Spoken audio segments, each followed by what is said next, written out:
London is filled with thousands of protesters today, as two sides that have different beliefs campaign over different things over the ongoings in the Middle East. In today's video, we will be taking a look at footage from today, which sees both sides come together, clashes with police, and of course two-tier policing. Before we get into the video though, guess which side is treated differently? Let me know in the comments. As always, hit the like and subscribe to the channel to join our fast-growing community. Okay, so here are clips of the pro-Palestine march taking place, and you can see alongside is the Israel counter-protest also.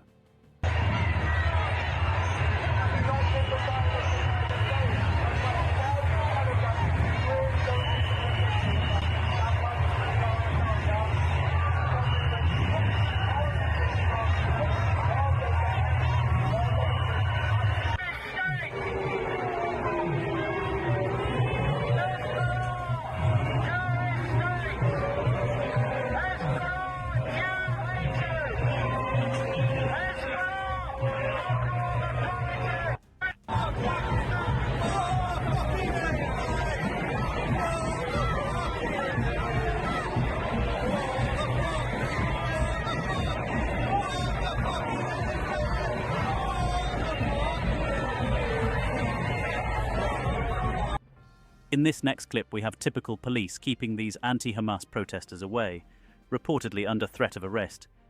They're holding up signs that say, "Hamas is terrorist."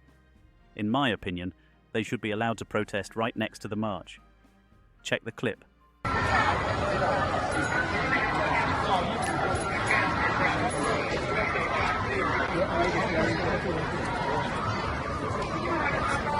Next up, we have pro-Palestine protesters clashing with police. Again, this will be kept hidden from mainstream media.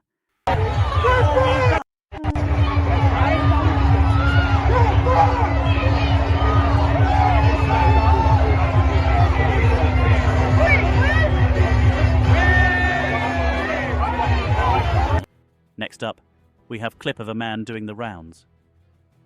As individuals hold signs, "Hamas is terrorist," a man points at them and says, "Freedom fighters," and they will finish you all off. This is where we are in London a year on from October 7th. Check the clip.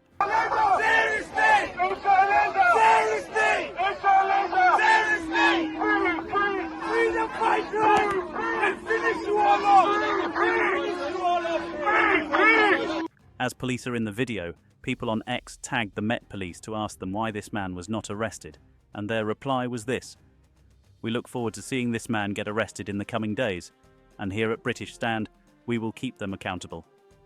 In other news, Labour has been plunged into chaos over foreign aid, with Chancellor Rachel Reeves facing down a cabinet backlash over a planned £2 billion cut.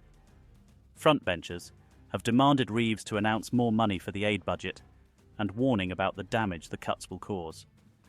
It is believed Foreign Secretary David Lammy is one of those pushing for the increase.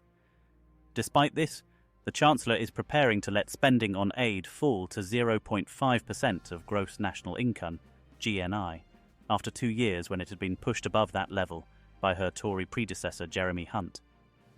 The Telegraph reports that ministerial tensions on spending cuts demanded by Reeves are much bigger than the supposed number 10 rifts making headlines, with many taking their complaints directly to Darren Jones, the Chief Secretary to the Treasury, this week in face-to-face meetings. Aid organisations, including the UK arm of the charity run by former Labour MP David Miliband, have warned that Reeves's plans will see the aid budget fall to a 17-year low and are lobbying ministers over the issue. Meanwhile, the health and education departments have reportedly been ordered to find savings of at least £1 billion each, despite their Secretaries of State vowing no return to austerity. One Whitehall source said, "She is holding an iron grip on spending." Reeves is due to deliver her first budget on October 30th and used her conference speech last month to warn of tough decisions, but rejected a return to austerity. "Yes, we must deal with the Tory legacy, and that means tough decisions, but I won't let that dim our ambition for Britain," she said. So, it will be a budget with real ambition, a budget to fix the foundations, a budget to deliver the change that we promised, a budget to rebuild Britain. Meanwhile, a leading economist has warned from the Chancellor about tough decisions ahead of this month's budget could dent confidence for both businesses and consumers. Professor Mari Spowage, director of the Fraser of Allender Institute think tank at the University of Strathclyde, said such rhetoric has the potential to dent business and consumer confidence and could make worse the softening economic performance experienced over the summer. Her comments came as the Institute upgraded its forecast for economic growth, saying GDP in Scotland could rise by 0.9% in 2024, up from the 0.7% it had forecast in June. She said, "The new Chancellor Rachel Reeves has set out her view of their fiscal inheritance and the difficult decisions which may need to be made in order, as they would see it, to restore economic stability." The rhetoric around this has the potential to dent business and consumer confidence and contribute to the softening economic performance over the summer. Okay, so here are clips of the pro-Palestine march taking place, and you can see alongside is the Israel counter-protest also. In other news, Princess Kate has released a fresh statement just days after her return to public life. The Princess of Wales took to social media with a new post, just days after pictures were released of the royal in Windsor Castle. She wrote, "Congratulations to at Ainslie-Burn and the whole Ineos Britannia team on qualifying for the 37th America's Cup. A fantastic display of teamwork, skill and determination. Best of luck for the final challenge. See double quote." It is understood that Sir Ben and the Princess of Wales are very old friends. This is the first time in 60 years that Britain has made it this far in the competition. Sir Ben previously said regarding the Royal in 2022, "She has sailed with me on falling boats, so we're expecting a little bit of extra help." The duo stepped out in Plymouth to take part in a catamaran race. Kate donned a wetsuit as she prepared to join Sir Ben at the Sail Grand Prix Sail GP competition in Plymouth. The 42-year-old first met Olympic sailor Sir Ben Ainslie at the London 2012 Olympics, where he won his 4th gold medal. The pair then teamed up in 2014 for the launch of the UK's America's Cup bid. Kate was given a tour of the Ben Ainslie Racing headquarters in Portsmouth by the sailing champion as part of her work with the 1851 Trust in February 2015.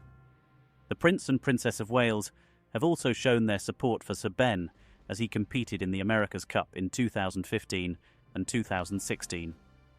Kate also took to the waves as she joined the sailor for a training session in Portsmouth in 2016. Today marked Kate's first statement since her return to public life earlier this week. On Wednesday, the Royal's social media team posted 2 new pictures of the princess as she met a young girl battling cancer in Windsor Castle. What are your thoughts on what we discussed in today's video? Let me know down in the comments section below. Make sure you do drop a like on this video and subscribe to the channel for more British content. Thank you. Take care. Goodbye.